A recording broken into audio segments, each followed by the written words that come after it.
Beamed up. Beam me up, Scotty. Right. And I had Scotty with me. Okay. Good evening, everybody. It was so nice to see everyone at Partners in Torah. We have the great privilege of having Rabbi Mizrachi speak to us tonight, only for our group here. And so with that, what's that again? We have the great privilege of having. Okay, that's just my echo because we're live on YouTube as well right now. So without any further ado, Rabbi Mizrachi. Good evening, everyone in Houston. I'm sorry. Rabbi, one second. Okay, continue. Okay, so I say good evening, everyone. It's my honor to be with you tonight, the people of Houston. I was there a few months ago. We had a beautiful event. Bezrat Hashem, we should have more in the future.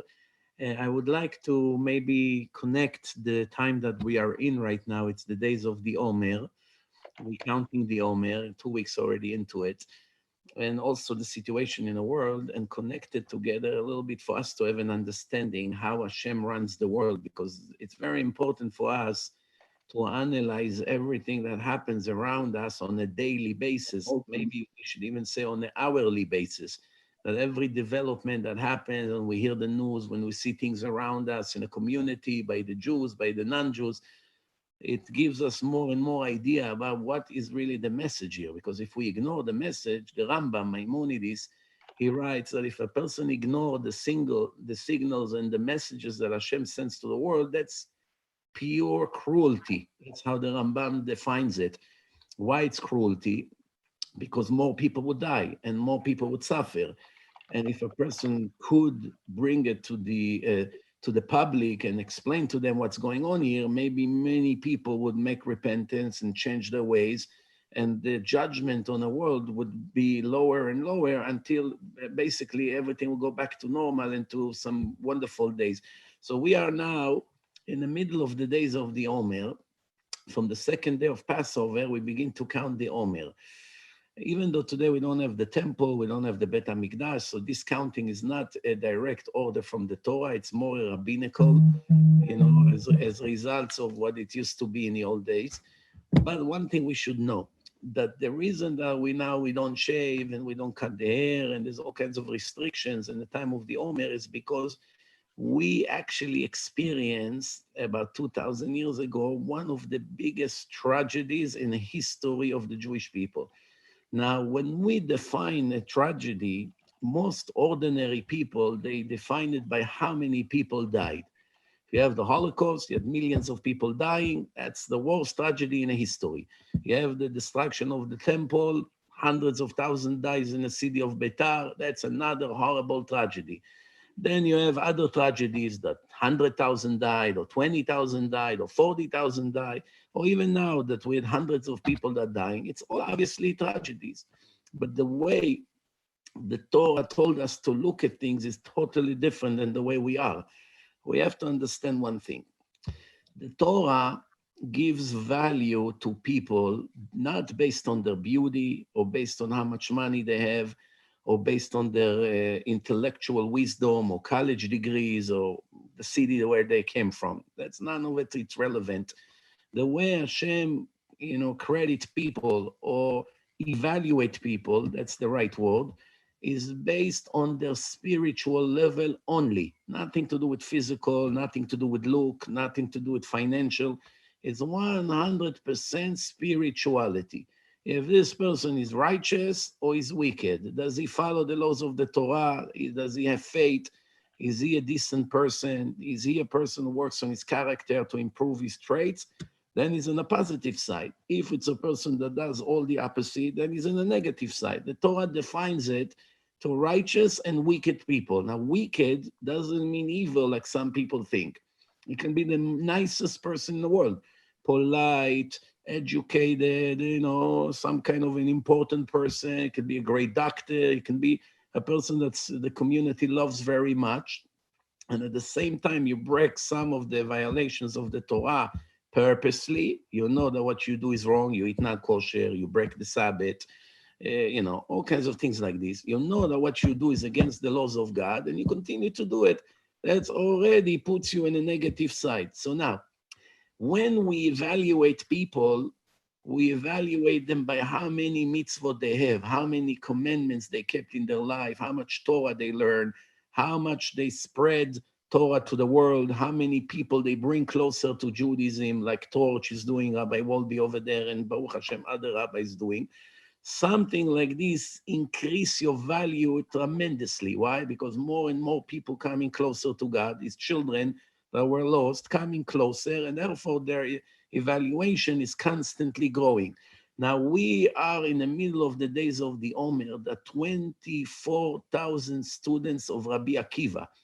Rabbi Akiva was the greatest Jew in the history of the world.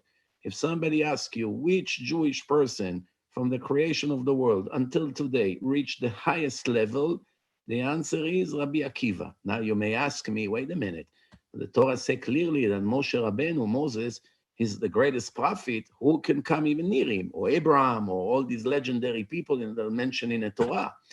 100%, no question about that. But the difference between Moshe and Rabbi Akiva is that Moshe went up to the mountain and Hashem inserted the entire Torah in his brain in a very short period of time. Nobody can learn the entire Torah in 40 days, obviously, no matter how genius you are. It needs many, many years of learning, and you still don't know 1% of what you should know, because it's wider than the ocean. The difference between Moshe and Rabbi Akiva started age 40 and passed age 120, and in 80 years, he basically knew everything. There's not one thing in the Torah that he wasn't 100% knowledgeable in. And plus, on top of everything, he died in a horrible way when the Romans cut him to pieces, with metals, knives. They scratched his entire skin. He was 120 years old. They killed him in public in front of everyone, and they cut his body to pieces. This was the end of him. That's what the Gemara said, that when Moshe saw in his holy vision the last day of his life, and Hashem showed him all the generations to come, one of the things that Moshe saw is the death of Rabbi Akiva. After he saw how he taught Torah and his level, Moshe, asked Hashem, this is the reward of somebody so righteous like Rabbi Akiva? That's the end you gave him? So HaKadosh Baruch Hu said to Moshe Rabbeinu, the most righteous people are judged only based on judgment. There's no mercy like the ordinary people, because they are the elite of the souls that are coming to this world. With them, I'm more strict, because from them, I expect a lot more than an ordinary person. So don't question what I do. Obviously, Rabbi Akiva is in the highest level in heaven, but the Rabbi Akiva had the power, the Kabbalistic power, actually to prevent his death. But the student told him, why don't you say one of the holy names, and all these Roman soldiers would die instantly. You have the knowledge, you have the power, and he said, all my life I've been saying Shema Israel every day, willing to sacrifice my life for my creation if I will be called for it. And now finally, for the first time in my life, I had this opportunity now, and I'm going to circumvent that opportunity that Hashem gave me. So now I will say Shema Israel, and I will die for the sake of heaven, which is an extremely high level for a person that is willing to give his life for the truth of God. So the interesting thing is that the Roman soldier that were torturing him, he told him, no, where is your God? Why is not helping you right now? He's such an important rabbi. If there was a justice, you would not die like that. So Rabbi Akiva told him, if someone like me that gave all his life from the minute I became a Baal Tshuva, age 40 until now, gave all my life for the sake of the truth and not to go against my creator and to follow all the laws and learn his Torah and teach Torah, and I risk my life teaching Torah. And that's the reason you are killing me right now, because I actually sacrificed my life to teach other people the truth. So if someone like me ended up like this, just imagine what would be the end of wicked people like you. This is a very important learning for us to learn. We see that the most righteous people in the Torah, if you really look at that, they had horrible life, or at least periods of their life were really horrible, like Jacob. He lost his son Joseph, 17 years he couldn't see his loved son. His wife died young, Rachel, the wife he loved, Rachel died. His daughter Dina was raped by a non-Jew. Such horrible things he had in his life. And the Torah yet say that is the most important person in the world, Yaakov Avinu. We name after him. Our name is Israel. Based on whom? Based on the name of Yaakov. Abraham, he went through all this struggle. What? And Hashem said, I love Abraham. He's such a tzaddik. He's the master of faith. You know, so many other names. Joseph the tzaddik was in jail, in prison. They put him in prison over there for so many years. For 12 years he was in prison. Why? For nothing. He was totally innocent. So we ask ourselves, I don't get it. The Torah say one of the 13 principles of Judaism is reward and punishment. This is the way the world runs. You do good, you'll end up getting a great reward. You do bad, you will be punished. But in reality, not always we see it. We see sometimes righteous people suffer more than wicked people. Some murderers making millions and they still walk free, and some innocent people sit in jail. You cannot deny that. So the Torah says in the end of Parashat Vayetchanan, it's in the Deuteronomy, it's written over there in the end, the last 3 verses. It says, I am the zealous God who pay my lovers for thousands generations to come, pay the reward for my followers that keep my Torah, le'elef dor, for 1,000 generations, and pay the wicked people immediately to their face to get rid of them. Meaning some people have no share to the world to come. Because they don't have a world to come, which is eternal, I must pay them in this temporary world. When will I pay them for the few good deeds that they do? I must pay them in this world. That's why we see sometimes very, very wicked and corrupted people that looks like they're on the top of the world. They have the power, everybody bow down to them. And on the other hand, we sometimes see righteous people that give their life for the Torah and the commandments, and doesn't look like their life is any heaven here, you know? So just to conclude, we have to understand one thing.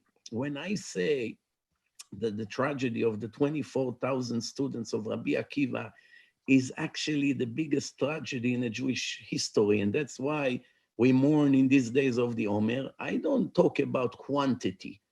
When it comes to quantity, obviously the Holocaust was worse, the destruction of the temple was worse. There were bigger tragedy when it comes to quantity of how many Jews died. We are not talking here about quantity. We are talking here about quality. Every one of them was equal to many, many thousands of people. And it's written clearly in the Tanakh, in the Bible, it's written clearly that there is such a concept that sometimes Hashem needs to take thousands of Jews away from the world because of their sins. That will be a massive tragedy. 20,000 will die right away. It's a big thing. So instead of doing that, he will take one righteous person, one, that equal on the scale like 20,000 wicked Jews combined. Because if you take all the commandments that they keep, a little bit here, a little bit there, how many mitzvot the wicked people keep? 1 a day, 5 a day, that's it. But this person learns only his life Torah, every day make hundreds of thousands of mitzvot by learning. Every letter, it's a separate mitzvah. So somebody like that after 40, 50, 60 years has so many billions of mitzvot that on the scale, spiritually, it's equal like 20,000 other people. So instead of taking 20,000 bodies, God is taking this righteous person from this world, sometimes younger than what the way he was supposed to die, puts him in heaven where he deserved to be. Everybody cry for the righteous person that dies, a big scholar of Torah, big rabbi, big tzaddik, and that gives extra time for the other people to make repentance. And that's the mercy of God. And it's written in the Songs of Songs, Shir HaShirim, it's written, Dodi yarad legano lilkot shoshanim. Dodi, it's God, came down to the garden, which is this world, to pick up the roses. The field is full of thorns, millions of thorns. And all of a sudden you find one rose and another one. Everybody understands this entire field is the 10, 20 roses that you have there. Nobody cares about the thorns. So by picking up one rose, it's like, it's a parable of taking one righteous person out of the garden And that means taking him out of the world. And it's written, the righteous person passed, and nobody pays attention and understand what's behind it. I hoped that you would look and learn the message that he actually died for all of you, the people that are still here, which I would like to give them an extension that they should live a little bit longer, that they have enough time to make repentance. This is the whole concept of it. So now the Gemara say that the 24,000 of the students of Rabbi Akiva, each one of them was in the highest level you can reach in Torah. After the tragedy, only 5 students left in the world. Only 5.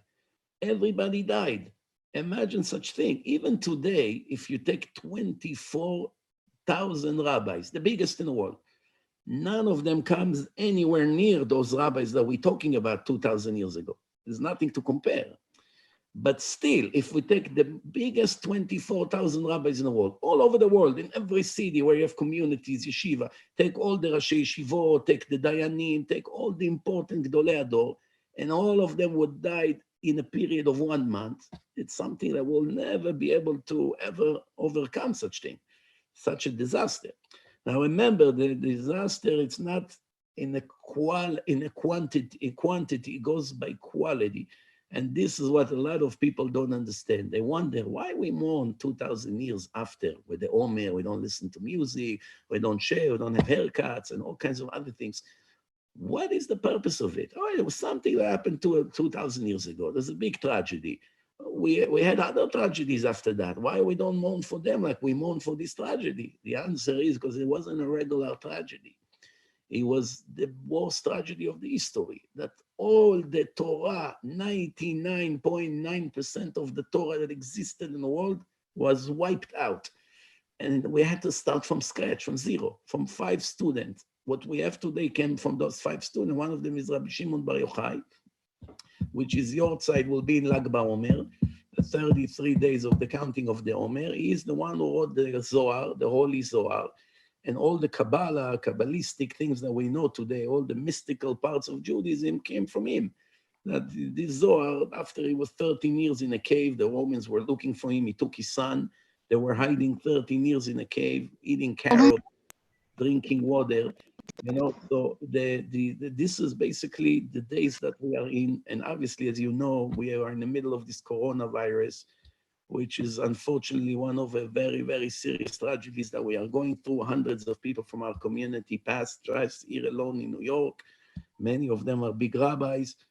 And when we see something like this happen, it's the way of God telling us, the Orthodox people, the very religious people, what we call, I'm not happy from you. You're not reaching the level I'm expecting you to reach. So that means every one of us is more even guilty than the secular Jews. Because from the secular Jews, Hashem doesn't expect such a high demand because the way they grew up, the education they got, they don't know Torah, they don't even know the commandments. You ask an average secular Jews, what are the 13 principles of Judaism? Question number 1, basic question. Do you know how to define Judaism? What are the 13 principles of Judaism? Not one secular person in the world knows it. You ask a secular person, do you know the 10 commandments? I don't think there's one in the world that can say the 10 commandments. So when people have such zero knowledge, how much you can expect from them to do? Yes, they still have to be judged for what they do wrong, but based on their potential, based on the way they grew up. But the people that grew up in yeshivot, and they know Gemara, and they know Shulchan Aruch, and they know Torah, and they don't behave in a proper way, all kinds of racism and politics and false hatred and all kinds of things among us, that's where Hashem suffers the most. That he brings into a situation that he has to make such tragedy. And this is the days that we are mourning for, Sinat Chinam. Why the 24 students die? Why so many Orthodox people died throughout the world right now? The main reason for that is disrespecting each other. You are from here, you are from there, you are not like me, you're not one of my group, I won't accept your children, I won't do this, I won't do that, you speak different than me, you dress different than me, we are right, you are wrong, we don't accept you. And that has to stop. And that's the message right now. And if people still do not understand that, what else do we need? I hope the message, I made it clear, I hope. I don't want to take all your night, so I think we're done here, no? Only 10 minutes, I stole more time.